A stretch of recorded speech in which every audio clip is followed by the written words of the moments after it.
Olá, pessoal, tudo bem? Estamos aqui mais um dia, né? No ano. Espero que vocês estejam todos bem, se cuidando aí junto da família e vamos dar sequência então, né, às nossas atividades. O que não podemos é parar, concordam? Hoje vamos iniciar conteúdo novo. Primeira Guerra Mundial.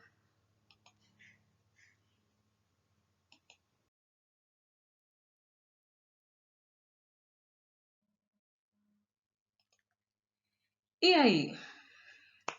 Primeira Guerra Mundial, quando ela ocorreu? Temos aí na tela, né?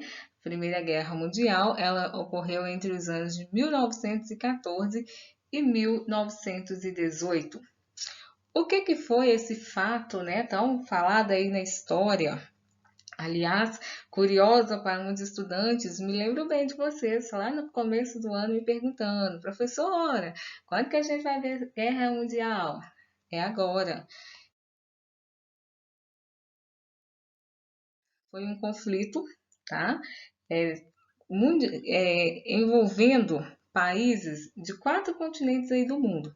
Países da Ásia, da África, da América e principalmente, né, originado aí na Europa. Tá? Então foi um conflito travado entre esses países imperialistas da Europa, acaba envolvendo as colônias africanas e asiáticas e levando também países americanos a estarem participando entre os anos de 1914 e 1918. Turma, vale lembrar o seguinte: hoje nós chamamos esse episódio, né, histórico, esse fato histórico, de Primeira Guerra Mundial.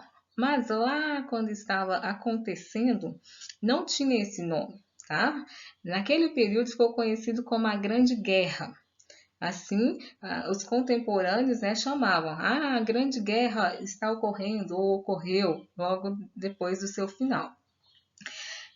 Ela só foi receber esse título de Primeira Guerra Mundial depois que um outro conflito mundial teve início, que é a Segunda Guerra, que começou lá em 1939. Portanto, tá, esse título de Primeira Guerra Mundial ele só veio depois de 1939, depois do início da Segunda Guerra. No período em que ocorria para as pessoas até 1939, era conhecido como a Grande Guerra, tá? E aí, gente? Será que a Primeira Guerra começou de um dia para o outro? Os governantes começaram, hoje eu estou com vontade de fazer guerra, vou declarar guerra a tal país, vamos lá lutar. Será? E aí, o que vocês pensam? A resposta é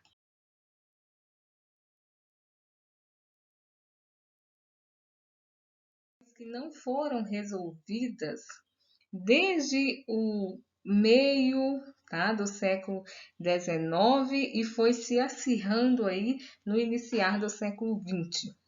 Tá? Então, é fruto de questões não resolvidas, principalmente entre os países europeus, tá? Que são os grandes envolvidos aí nesse confronto mundial. E nós temos algumas causas que foram alimentando aí essas questões não resolvidas. Vamos a essas causas? A primeira delas, o imperialismo, tá? Imperialismo é a expansão territorial, política e econômica de uma nação sobre outra, que teve início lá na metade do século XIX. Ou seja, nações que eram mais ricas, mais desenvolvidas, passam a visualizar as regiões, né, ainda menos desenvolvidas como oportunidade de estar indo explorar riquezas, tá? Está indo explorar, né, a mão de obra, está indo explorar questões aí que poderia gerar riqueza para essas nações. É também conhecido como neocolonialismo e gerou, né, disputa acirrada aí entre as nações europeias, tá, pessoal?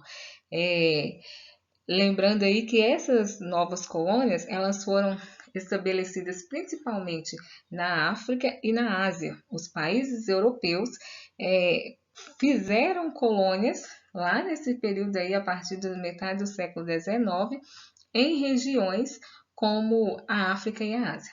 E dentro da Europa, então, eles brigam entre si, tá? Pela manutenção desse domínio nessas novas áreas coloniais. Então, gente, esse imperialismo, né, essa corrida aí pela busca de nações, né, a serem ocupadas, a serem exploradas as riquezas, acabou propiciando então a geração de riquezas dentro do continente europeu, especialmente, né, para a burguesia, aquela classe envolvida aí, né, nos processos de industrialização, no desenvolvimento cada vez maior da industrialização. E aí, consequentemente, tá? Áreas, né, como a literatura, o ambiente artístico, ele vai ganhar um novo rumo, tá? Um momento aí em que ele vai ficar em destaque, no auge, né? São várias livrarias, tá?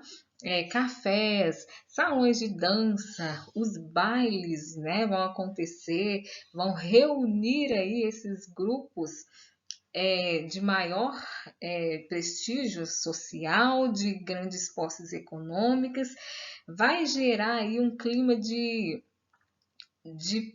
paz, de prosperidade, tá? Que a história deu um nome, chamado de Belle Époque, tá? Belle Époque ou Bela Época, nosso português, vai dar então, vai alimentar os ares, né, dessas cidades, desses centros urbanos, onde tem aí esse grupo.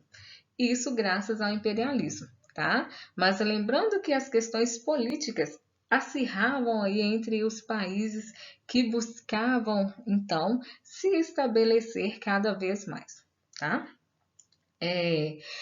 A segunda causa, ela vem também como consequência desse imperialismo, tá? É o nacionalismo. O que é o nacionalismo? É a doutrina política que valoriza tudo o que é da nação. Por exemplo, a raça, ou hoje como chamamos, a etnia, a língua, a cultura, a tradição. Então, esses países que estavam, né, em amplo desenvolvimento dentro da Europa, começa a haver uma corrente de pensamento que orientava inclusive as questões políticas de supervalorizar. Dentro do nosso país, vamos valorizar a nossa língua, a nossa cultura, a nossa tradição, as nossas origens, tá?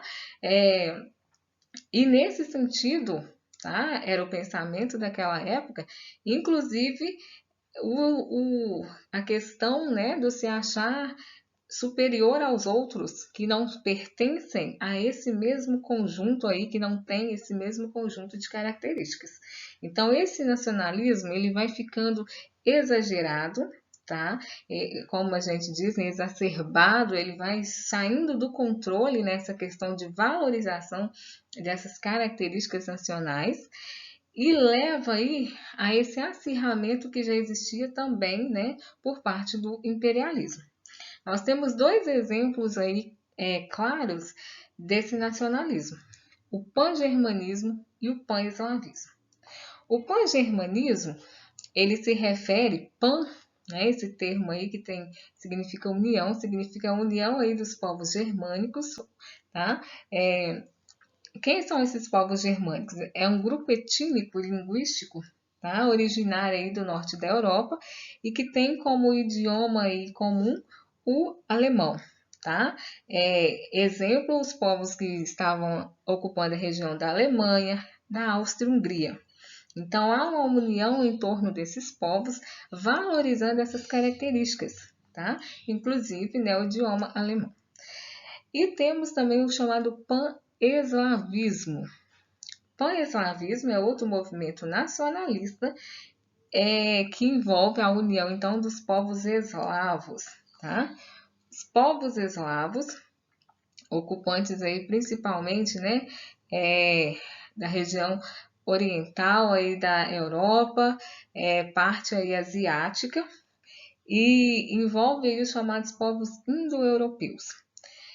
Hoje, né, esses povos ainda, os remanescentes desses povos são russos, por exemplo, os croatas, sérvios. Então, naquela região ali havia uma valorização desse outro grupo nacionalista, tá? Esses grupos, gente, muitas vezes criavam, inclusive, organizações que agiam por meio da violência, tentando combater um outro grupo nacionalista, tá? Daí a dimensão, né, da questão, para vocês terem ideia, que leva, inclusive, alimenta, né, base aí para o iniciar da Primeira Guerra Mundial. Mas as causas não são só essas. Vamos prosseguir? Nessa tela aqui, turma, então, nós vamos localizar isso que estávamos dizendo anteriormente, tá? As questões aí da Península Balcânica. Península Balcânica, vocês podem me acompanhar aí, é onde está, né, circulada em vermelho, tá? Parte aí do Império Austro-Húngaro, onde estão aí países como Sérvia, Montenegro, Albânia, Bulgária, Romênia, é conhecida como essa área, né, dos Balcãs, tá? Ou Península Balcânica. E, como vocês podem perceber, tá, Império Austro-Húngaro tinha forte interesse, tá, sobre domínio, tá, de algumas outras áreas dessa região. O Império Russo também mostrava interesses dentro dessa região. E o Império Otomano, né, que já com menos influência também, anteriormente já mantinha domínio, tá? Então, nós podemos perceber que, lembra lá dos grupos? Pan-germanismo, né, está aqui. Pan-eslavismo, envolvendo Império Russo, Sérvia, tá? Essas questões nacionalistas, então, elas vão ficar muito acirradas dentro dessa questão, principalmente por domínio de territórios. Então, aqui nós temos aí, né, essa região que se torna aí palco de fortes disputas e vai ser também, guardem o local, aqui ó, Sarajevo, né? Vai ser também o local aí onde vai dar início ao confronto mundial, ok? Tá?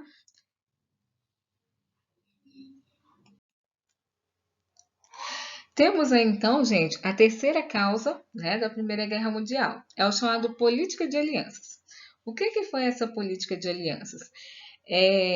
Vamos relembrar o anterior. Então já estava lá uma nação competindo com uma nação europeia, competindo com outra nação europeia, o domínio, né, em regiões coloniais. Dentro desses países, alimentando só o que era da própria nação, né? Só as características nacionais, o nacionalismo, tá? Isso, gente, vai gerando uma desconfiança de um para com o outro, né? Qual será que pode ser a reação de um país contra o outro? E faz com que as nações, então, nesse clima de insegurança, né, de incerteza quanto ao que pode ocorrer, eles começam a formar blocos de cooperação financeira e militar. Então, os países europeus vão se organizando em grupos, tá? E aí nós temos a formação, lá em 1882, da chamada Tríplice Aliança. Envolve justamente aqueles países que nós vimos lá na tela anterior, né? O grupo aí, basicamente o grupo aí do pan-germanismo. Olha aí, nós temos a Alemanha, tá? E nós temos o Império Austro-Húngaro nesse bloco. Depois, a Itália também vai estar ingressando, tá? De um outro lado, já lá em 1907, um outro grupo, tá, de países que não acompanhavam então a aliança anterior, né, eles vão se formar como uma forma, digamos, de me precaver, né? Ainda não estamos em guerra. Vamos lembrar que estamos falando aqui final do século XIX, começo do XX, ainda não estamos em guerra, mas vamos nos unir, né? Já que tem um outro bloco que eu não pertenço, vou me unir a outro. E assim houve a formação da Tríplice Entente em 1907, liderados pela Inglaterra, pela França e pela Rússia. Gente, vocês estão conseguindo entender? Então, nós estamos falando aí de uma base, né? De uma realidade que está sendo colocada e que vai estar alimentando cada vez mais a desconfiança, a falta, né, de, de paz, né, digamos assim, entre os países, tá? E lembrando da nossa pergunta inicial, será que a guerra foi de um dia para o outro? Estamos vendo que não, ela vai sendo gerada, ela vai sendo construída, tá, ao longo do percurso aí. Temos outra. Diante desse cenário, né, que já não estava favorável, começa a haver um alto desenvolvimento da indústria de armamento bélico. O que é armamento bélico? Armamento para a guerra. Então começa a haver aí investimento, né, de valores nas indústrias de armamento, tá? Que vão então estar criando, né, os tanques de guerra, vão estar criando armas novas, vão estar aperfeiçoando o próprio avião, tá? Construindo aviões voltados para a guerra. E os governantes desses países europeus, eles começam a comprar então esses equipamentos bélicos e a ter um estoque muito alto. A esse processo aí a gente dá o nome de corrida armamentista, quando os países vão, né, investindo aí no seu estoque de armamento bélico e, ironicamente, também é chamado de paz armada. Por quê? Já tem guerra declarada? Não, mas todo mundo está comprando arma, tá? Então é um momento inusitado. Eu não estou em guerra, mas eu estou me armando. Qual o sentido? O que que isso pode levar? Diante desse contexto, né, da paz armada, a gente usa dizer que a Europa ela se torna um barril de pólvora. Tá? Então, até coloquei as imagens aí, né? Um barril de pólvora que provavelmente não demoraria muito, né, a incendiar. E como que ela vai se incendiar? Tava tudo armado ali, só faltava uma faísca. O que será que vai acontecer? Vocês têm ideia? Vamos lá então a esse fato? Conseguiram visualizar o que acontece? A imagem sugere para quê, pessoal? Então, turma, a faísca incendiária, né? Aquele fato que põe então sequência, que desencadeia a guerra, que a gente viu que já estava sendo alimentada, ela ocorreu naquela região que nós vimos lá anteriormente, né? A região lá da chamada Península Balcânica, que é aqui, ó, na região, né? Da Península Balcânica, exatamente na cidade de Sarajevo, na Bósnia, capital da Bósnia, tá? Ficava ali, né, dentro do Império Austro-Húngaro. O que ocorreu aí? No dia 28 de junho de 1914, o arquiduque Francisco Ferdinando, que seria, né, o próximo aí a assumir o trono da Áustria-Hungria, tá? Ele foi fazer uma visita nessa região aí da Bósnia, justamente tentando negociar, tá, interesses aí nacionalistas. Só que aí vamos lembrar que nós tínhamos aí como vizinhos o outro grupo ligado ao pan-eslavismo, tá? E esse esse arqueduque, ele acaba sendo assassinado justamente por um jovem da Sérvia, que pertencia a um grupo nacionalista da Sérvia, tá? E aí, gente, isso então foi a gota d'água, tá? Como vocês podem ver na cena, tá? Ele foi assassinado, o arqueduque, sua esposa também. E esse fato, então, leva, né, ao Guerra Mundial. Aqui então nós temos esse texto nos dizendo, né, justamente o que eu passei para vocês.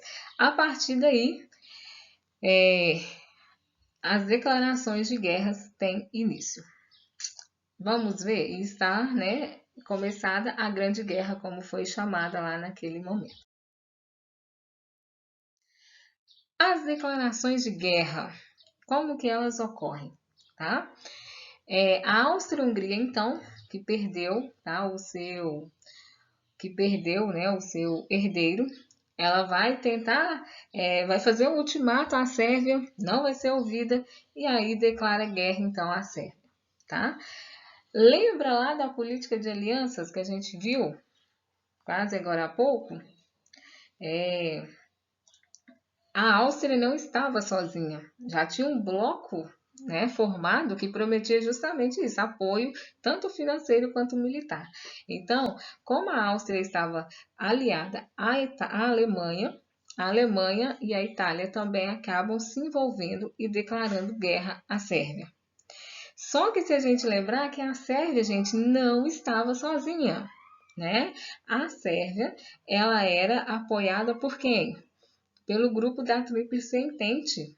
Então, a Inglaterra, a França e a Rússia respondem a esse ataque, né, a um dos seus membros, né, a um dos seus aliados, aliás, a um dos seus aliados, e declara guerra à Tríplice Aliança. Então, se vocês acompanharem aqui, ó, no nosso mapa, é isso que eu disse para vocês. A Alemanha declara guerra à Sérvia, a Itália também declara, a Áustria-Hungria já havia declarado antes, né? Foi a primeira declaração. E, em contrapartida, nós vamos ter, então, tá, a resposta do Império Russo, da Inglaterra e da França declarando guerra à Alemanha e, imediatamente, né, declarando guerra aos seus aliados. A partir daí, o que nós temos? Um confronto já centralizado aí na Europa, tá? Esse é o início da Guerra Mundial, tá? Então, turma, a partir daí, as colônias que pertenciam a esses países, elas vão estar também, né, sendo levadas, chamadas a participar para defender ali essas nações, e o conflito vai estar generalizado. Mais à frente, nós vamos estudar também um fator que leva à entrada de países americanos, mas isso vai ficar, né, um pouquinho mais adiante, tá? Turma, então, aqui nós vimos o alimentar, né, da guerra e o iniciar da guerra, tá? Espero que vocês tenham entendido. Na nossa próxima aula, nós vamos dar sequência contando então quais foram os passos que esse grande conflito mundial vai estar tomando, tá bom? Aguardo todos vocês. Qualquer dúvida, estou à disposição lá no grupo da turma, tá? Coração aqui, ó, cheio de saudades. Beijo, até a próxima, turma.